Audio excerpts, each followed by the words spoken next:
6 terrifying theme park accidents caught on camera. Fatal falls, shocking malfunctions, moments captured that parks never wanted you to see. These aren't Hollywood effects. These are real people.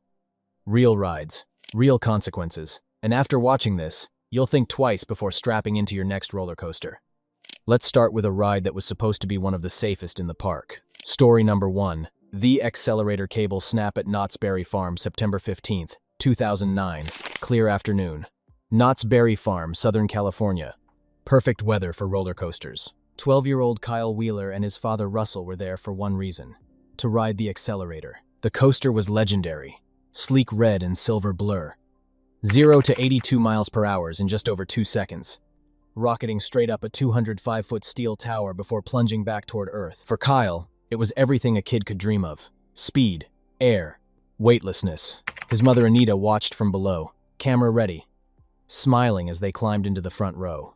What was supposed to be a perfect late summer afternoon would become one of the most horrifying moments ever captured on a theme park ride. Because seconds after launch, something gave way.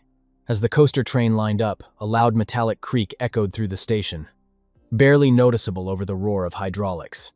Then, without warning, the thick launch cable snapped. The moment was recorded on video. You can see the cable whip loose, metal fragments flying everywhere. The train jerks forward, begins to climb, then horrifyingly slides back down into the station. Kyle Wheeler, seated in the front row, took the brunt of it.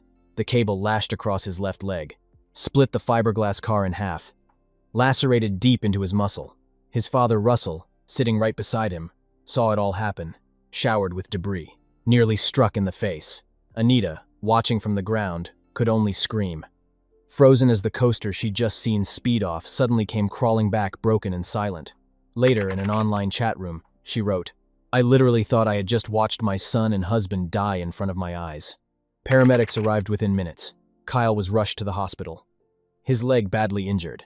In the months that followed, multiple surgeries, repairing shredded tissue, grafting skin, slowly learning to walk again through painful physical therapy. The investigation painted a devastating picture.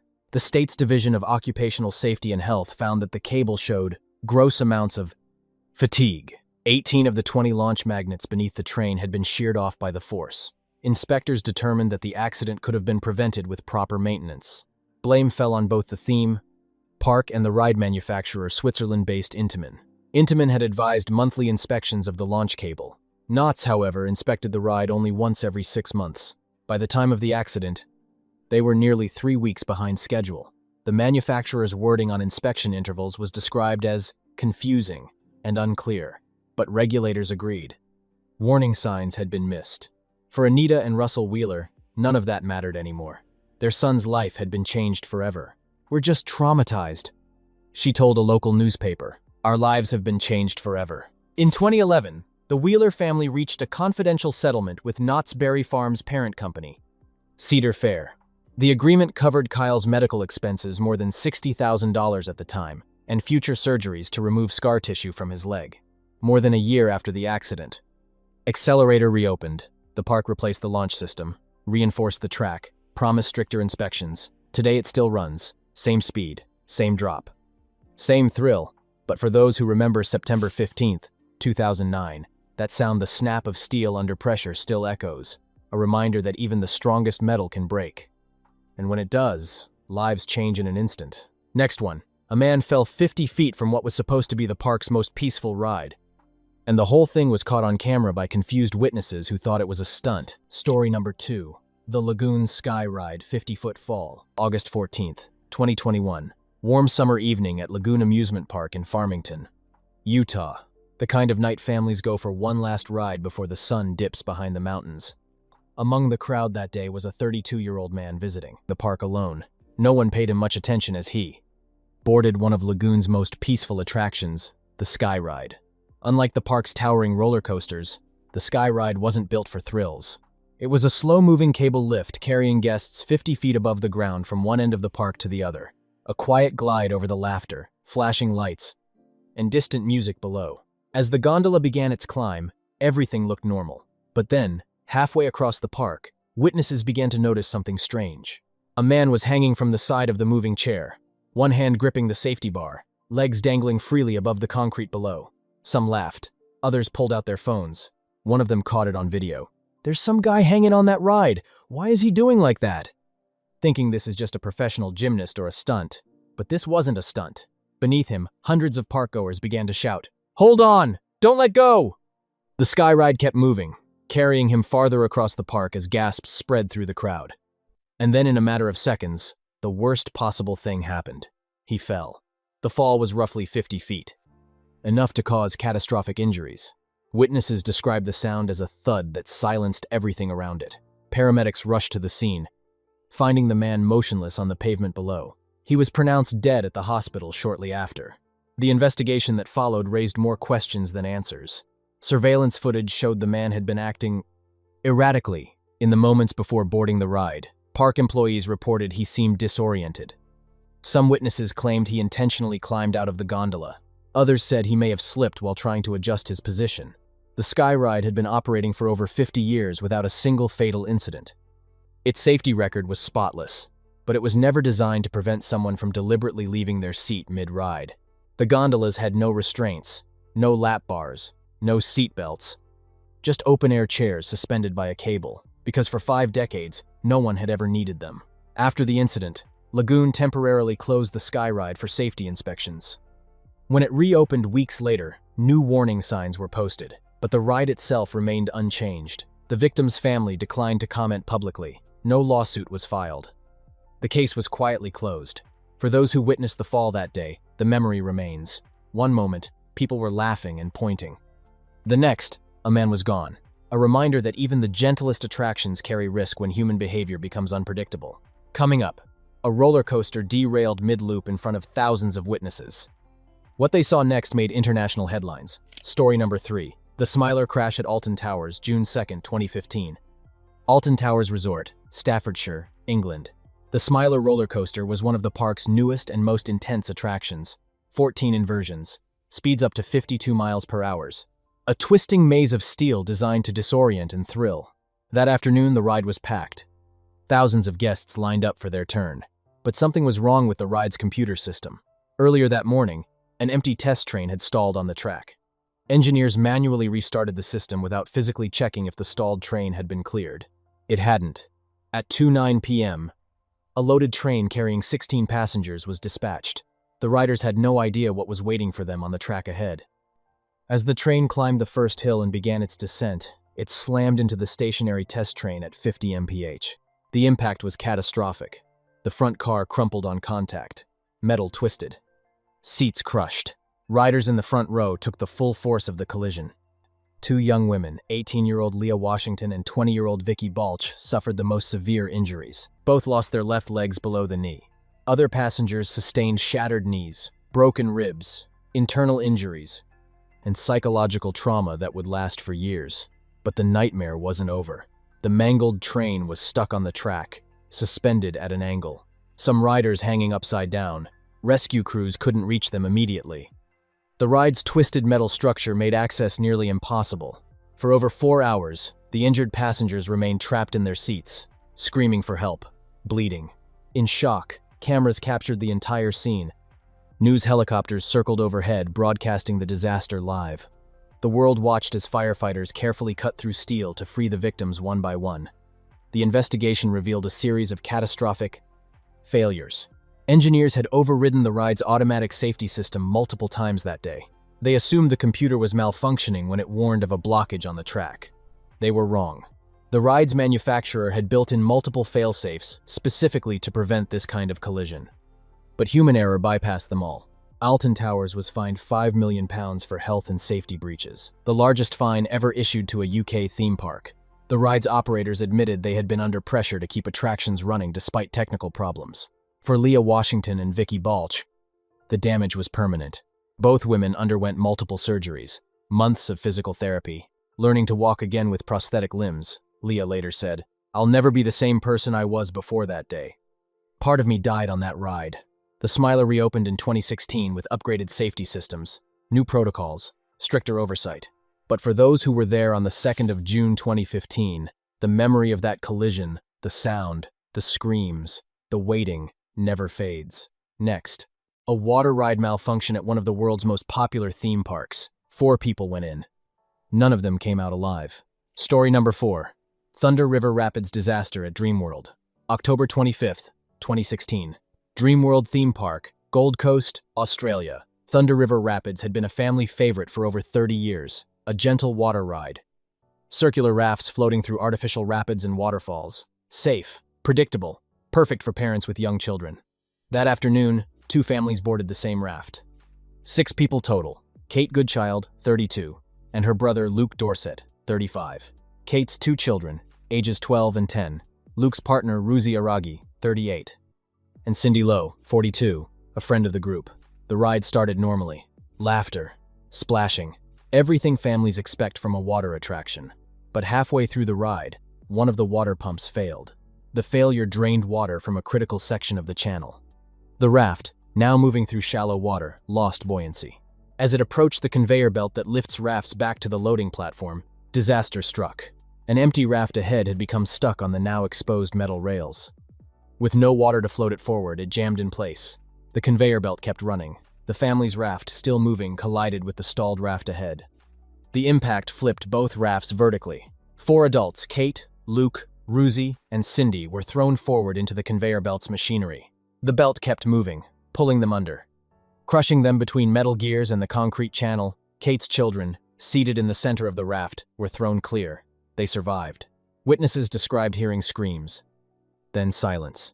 The conveyor belt had no emergency stop, no sensors to detect obstructions, no automatic shutoff. It simply continued running, dragging the victims deeper into the machinery. By the time ride operators realized something was wrong and manually stopped the belt, it was too late. All 4 adults were pronounced dead at the scene. The investigation revealed a theme park operating in systemic failure. Thunder River Rapids had suffered over 100 mechanical incidents in the years. Before the disaster, pumps failing, rafts colliding, water levels dropping, park management knew about the problems. Maintenance logs documented repeated issues, but instead of shutting the ride down for major repairs, they kept patching it. Temporary fixes. Band-aid solutions. The ride's engineer admitted he didn't know how the emergency stop worked. Staff received minimal training. Safety inspections were incomplete. Dreamworld was fined $3.6 million, the largest workplace safety penalty in Australian history. The park's CEO resigned. Thunder River Rapids was demolished entirely. The site remains empty to this day. For the families left behind, no amount of money or apologies could bring back what was lost. Kate's children, who survived the accident, had to watch their mother and uncle disappear into the machinery. That trauma, witnessing the deaths of loved ones in what should have been a safe, fun experience, doesn't heal. It endures. Coming up, a teenager climbed a fence to retrieve his hat. What happened next was captured on surveillance cameras and became one of the most debated theme park incidents ever recorded.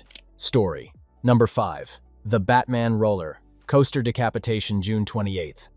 2008. Six Flags over Georgia. Hot summer afternoon. 17-year-old Asia Ferguson was at the park with his church youth group. They'd come specifically to ride Batman, the ride, an inverted steel roller coaster. Riders hanging beneath the track, legs dangling freely. 5 loops.